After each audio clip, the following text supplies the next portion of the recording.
과학 석사 학위를 받고 미 오레곤 주립대학 컴퓨터 과학 박사 학위를 획득하고 귀국 후 육군 기무사에서 정보장교를 일했던 한국 최고의 컴퓨터 전문가입니다. 장 박사가 고발한 내용은 다음과 같습니다. 노태학 중앙선관위원장, 김윤빈 사무총장, 김용관, 김재선, 김현준, 천종일, 최현옥은 서버를 조작하여 근본 선거에서 야당의 192석을 만든 주범들입니다. 그동안 끊임없이 언론을 통해 선관위 직원들의 실명을 밝히고 직접 해명을 요구했으나 노태학 중앙선관위원장 등 7명은 끝까지 반응이 없었습니다. 그렇기 때문에 저희가 변호사를 통하여 고발하였습니다. 자유통일당이 피해를 본 이번 선거 조작 사건을 전수조사해본 결과 근본 총선은 완전 사기 선거로 드러났습니다. 선관위 공식 보도 자료에서 자유통일당 득표가 0표, 1표, 2표, 3표로 나온 투표소를 상대로 자유통일당이 실행한 전수조사를 통해 이 사실이 명백히 드러났습니다. 이 도표를 보면 0표가 나온 지역은 73곳, 1표가 나온 지역은 100곳, 2표가 나온 지역이 115곳, 3표가 나온 지역이 156곳입니다. 0표가 나온 지역 중 한 곳인 부산 진구 제1투표소에서 해당 투표소에서 자유통일당에게 투표했다는 투표 확인증을 36명이나 제출하였습니다. 자유통일당을 찍은 유권자를 다른 지역에서도 조사한 결과 전국 14,000여 개 투표소의 선거 결과가 완전히 조작된 것으로 드러났습니다. 그들은 선거 전부터 조작을 시도하였습니다. 자유통일당은 국회의원 1명을 보유한 원내 정당이기 때문에 8번이라는 순번을 지정받았습니다. 하지만 이 사진에서 보시는 것처럼 자유통일당 투표지 분류함만 보이지 않았습니다. 상식적으로 7번 개혁신당 다음에 8번 자유통일당이 위치해야 함에도 불구하고 8번을 건너뛰고 그 자리에 9번 조국혁신당 분류함을 놓았습니다. 이는 자유통일당을 기타와 무효표로 처리했다는 증거입니다. 그리고 증거인멸을 위하여 지하에서 투표용지를 파쇄한 현장을 포착하였습니다. 이 모든 증거를 통해 사실 총선은 조작된 선거임이 만천하에 드러났습니다. 이뿐만이 아닙니다. 우파 정당은 본투표에서 전라도를 제외한 대부분의 지역에서 이겼으나 사전투표에서 결과가 뒤집어졌습니다. 이는 지역구 선거에서도 많은 부정선거가 일어났다는 증거입니다. 사전투표 용지들이 관할 선거구로 이송되는 과정에서 조작이 일어나 당선 결과가 뒤바뀐 것입니다. 하남 선거 투표 결과가 대표적 사례입니다. 해당 선거 결과를 보면 가밀동 한 개 지역을 제외한 모든 지역에서 이용 후보가 이겼음에도 불구하고 추미애가 당선됐습니다. 이것은 사전투표 조작으로 볼 수밖에 없습니다. 특히 충청도와 수도권에서 이런 사전투표 조작 사례들이 많았습니다. 훼손된 사전투표 공인 스티커 또한 명백한 부정선거 증거입니다. 21세기 대한민국에서 어떻게 이런 일이 일어날 수 있나요? 2016년 오스트리아에서는 대선 개표 과정에서 사전에 뜯긴 우편 투표 공인지가 겨우 5개 발견되었다는 이유로 3개월 후 전체 재선거를 실시하였습니다. 대통령님, 다음 동영상을 꼭 시청하여 주시고 3개월 안에 총선 재선거를 선포하여 주시기를 부탁드립니다. 다음 동영상은 인천 남동구 개표소에서 실제 일어난 일입니다. 여기 보시면 이게 지금 빠질라 말라 하고 있는 게 요거를 빼가지고 그냥 밑에만 바꾸면 끝나는 거예요. 밑에만 바꾸면. 자, 지금도 지금 약간 빠져있죠? 빠져있죠? 투표를 종료하고 양쪽에 빗장을 하고 봉인을 합니다. 봉인지에는 투표관리관, 투표 참관인 여러 명이 사인한 봉인지를 붙입니다. 원래는 빈 봉인지를 먼저 붙이고 난 후 사인을 합니다. 그런데 봉인지가 검은 것도 이상합니다. 사인을 사진을 찍어 놓아 개표할 때 그새 함이 열린 날을 사진과 대조하려는데 검은색이면 사인 글씨가 잘 보이겠습니까? 어떻게 이런 발상을 하는지 얼마나 유치합니까? 도대체 이런 수작이 믿어지지 않죠? 그러나 실제 일어나는 일입니다. 선관위의 꼼수입니다. 그리고 며칠 후 당일 투표날까지 안전한 장소에 보관합니다. 부정선거범이 뚜껑을 열고 가짜 투표지를 넣으려면 봉인지가 훼손이 되어야 하나 다음에 나오는 동영상을 보면 봉인지가 훼손 안 되고 귀신같이 가짜표를 넣을 수 있습니다. 화면에 보시다시피 고민지를 훼손 안 하고 양쪽 옆에서 빗장을 떼고 뚜껑만 들어 올릴 수 있습니다.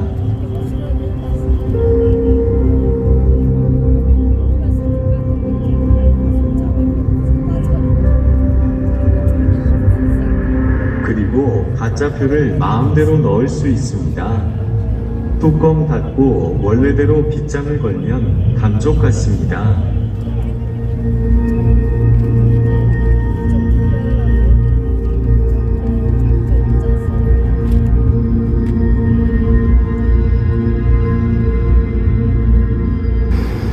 자, 왜 이걸 제가 의심하게 되냐면 지금 그 사전투표, 관내 투표를 제가 확인해 보니까 90%가 조국신당 더불어당이에요. 현장에서 사람들이 발견 못한 이유는 정상적으로 고민지를 떼고 빗장을 뺐기 때문에 의심들을 안 한 것입니다. 그야말로 마술입니다. 가히 부정선거범들은 프로 중에서도 프로 마술사입니다.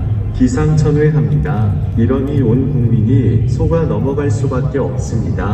이런 부정선거를 기획한 머리만 좋은 한 놈에게 5천만 국민의 민주주의가 통째로 말살이 되니 가히 세계 역사에 남을 일입니다. 그러나 이게 뭐 어렵습니까? 세계적인 발명품인 김치와 한글과 활자인 쇠술, 세계 최초 직지신경을 만든 IT 최선진국인 대한민국 국민을 우습게 보고 발각이 안 되리라 생각한 것이 헛똑똑이입니다. 이제 온 국민은 이 동영상을 보셨으면 1960년 3.15 부정선거 후 4.19혁명이 일어났듯이 총궐기해야 합니다. 시청해주셔서 감사합니다. 우리는 이 불의에 대응하기 위해 부산, 대구, 대전, 광주, 전주, 강원 지역을 순회하면서 부정선거 규탄 대회를 진행하였습니다.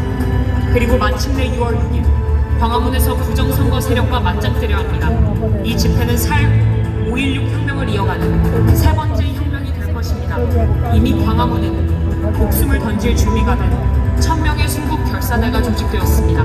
저는 50년간 목회를 한 목사의 양심으로 이러한 시대적 사기를 진행한 이재명, 조국, 문재인을 결코 용서할 수 없습니다. 문재인이 저를 처리하기 위하여 3번 감옥에 가두었고 현재까지도 좌파단체를 통해 고소 고발하며 저를 제거하려 합니다. 하지만 저는 절대로 굴복할 수 없습니다.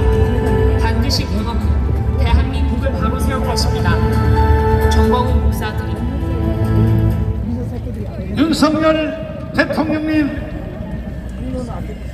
우리는 4년 동안 광화문 광장에서 비가 오나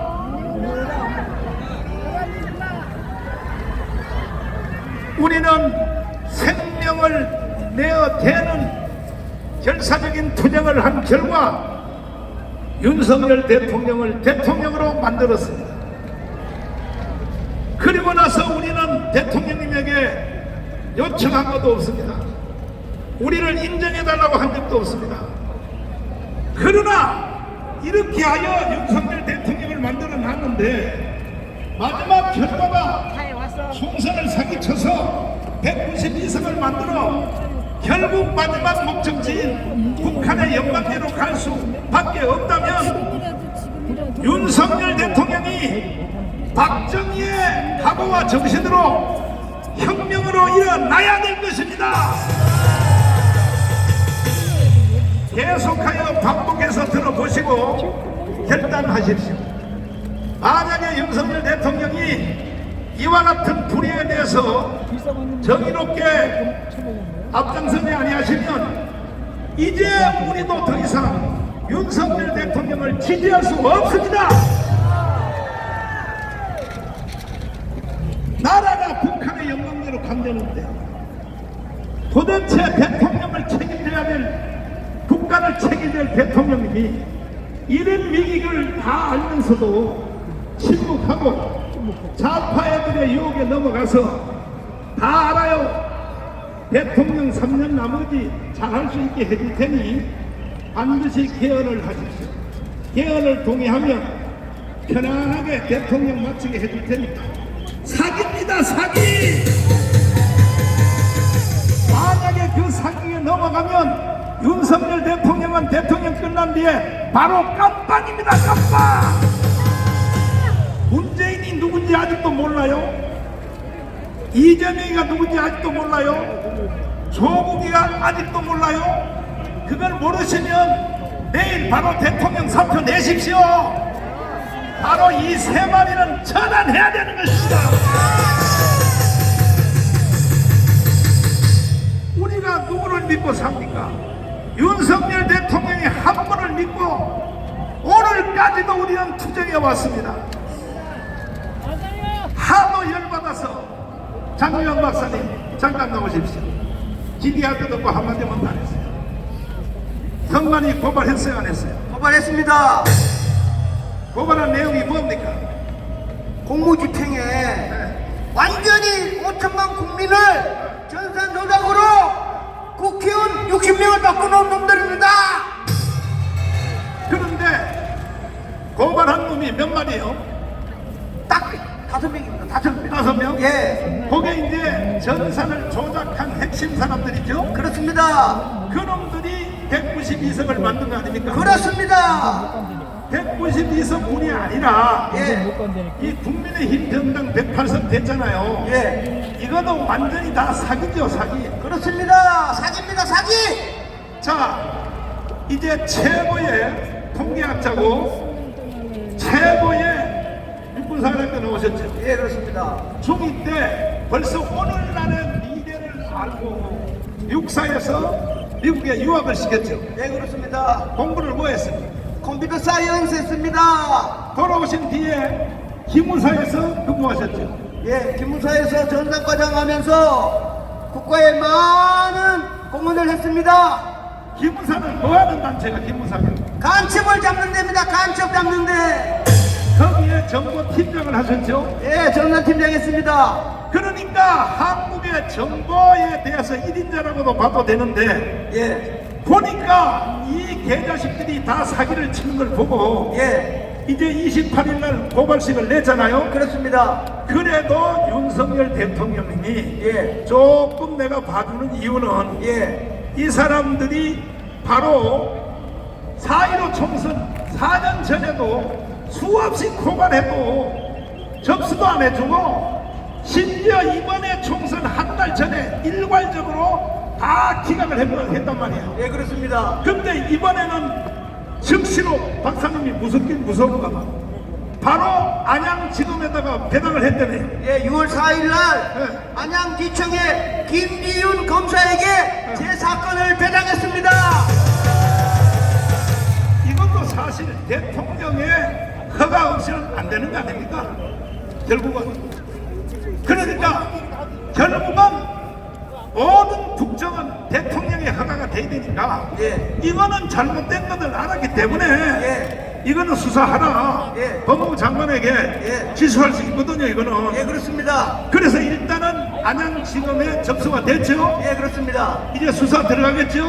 예, 일주일 있으면 아마 제가 저 과천 경찰서에 가서 참고인으로 조사를 받을 것 같습니다. 이야, 조사받으면 입증할 자신 있어요? 예, 그렇습니다.